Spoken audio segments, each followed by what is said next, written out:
Hi folks, I'm going to do part 2 of 18.1. Here we go. I'm going to skip through the beginning parts here because we already did this and we did the uses and who's using them and all that. And now we're moving on to wind power. So wind power, cheap, abundant. Energy from the sun causes uneven air masses to flow through the atmosphere. We call this wind. Wind power, which converts the movement of wind into electricity, is the fastest growing energy source in the world. Over the last 15 years, the production of wind power has quadrupled. So there's people who are farmers and they farm the land, growing crops. And there's also farmers that actually harness the wind. So they're called wind farms, wind farmers. Okay.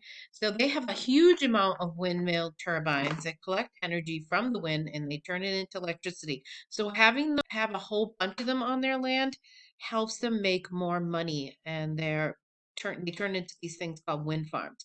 More popular also obviously in the Midwest than around here, just space issues. Okay. So how do they make their money? Farm their lands, or they sell the electricity they collect to the power companies. So they can use whatever they harness from the wind and use it to run their own place, or they actually sell it to power companies. Wind farms are underdeveloped resource. We could get all of the power from these farms. We could bottle up the energy and use it also to produce hydrogen from water for fuel. The next type of renewable energy is called biomass. So bio meaning life, mass meaning matter. So anything that is powered from once living things, that's considered biomass fuel.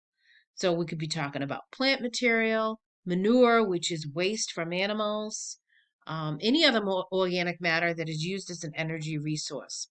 Wood, manure are a major source of fuel for developing countries. Half of all wood harvested is burned for fuel.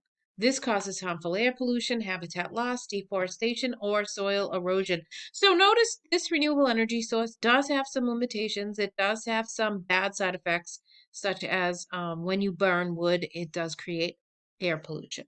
Okay. They've also taken landfills, and in landfills, when the waste starts to decompose and it sits there without sunlight and without air, it gets trapped, it creates this gas called methane. So if they use that methane, they can take that methane, collect it, use it, and that's another power source. Okay. So that's methane. That's the first one I talked about. It's a byproduct of decomposed organic waste. The gas is collected, burned as heat, cooking, heating homes.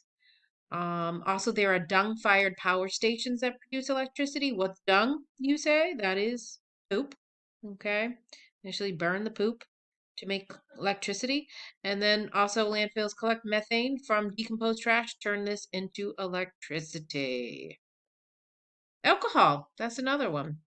A liquid fuel, ethanol or gasohol from fermenting fruit or agricultural waste. This produces less air pollution than fossil fuels. So although it is a source of air pollution, it is way less than, say, burning coal. Hydroelectricity, that's the next renewable energy. This is using the power of moving water. 20% of the world's electricity comes from hydroelectricity. Countries that lead this technology are Canada, United States, Brazil, China, Russia, and Norway. China has had a lot of publicity over this because of their huge dam project called the Three Gorges Dam.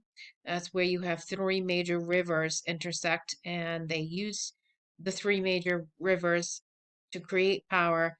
It's the biggest dam in the world. It's called Three Gorges, and it's an enormous amount of power they can get from it. Um, we know there's a lot of benefits from having hydroelectric power. Basically, how it works is as the water is pumped across a turbine, it spins and creates electricity. This conversion is from potential energy to kinetic energy. Benefits: inexpensive to operate. There is no air pollution. It lasts longer than fossil fuels. Helps with flood control. Provides water for drinking, agriculture, industries, and recreation. So basically, it creates a reservoir. Sorry about the dog. Disadvantages of hydroelectricity is it's expensive. So the Three Gorges Dam, $1 trillion project, wicked expensive. So initially, it's a high cost to build. It does change the natural river's flow. It causes large areas to flood. There is a change of ecosystems up and down the stream. It does harm wildlife like fish. Farmlands below the dam become less productive, so they don't get that fresh soil that gets dropped in from the river. And it can release a large amount of methane from the decomposing organic matter. There's also micro hydropower, which are smaller dams. You can still get electricity and you can still get them from the rivers, and it's without a dam, but you can have a small little turbine set in a river like the one shown in the picture. It does not block the river's flow. And then finally, you have geothermal. So geo meaning the earth, thermal meaning heat. You're actually getting the heat from the earth. That's what you're using to as a power source. The energy from the earth's crust. So we're using the energy from the earth's crust for something. It's converted to electricity. Water is pumped up from the earth's crust, which spins a turbine that creates electricity, and then the water is pumped back down to reheat, starting the process over again. The United States is the largest producer of geothermal energy. And although it is the largest, it's still pretty limited, mostly due to how far down you can go to access the Earth's crust heat. Some places are just not suited, some are better than others.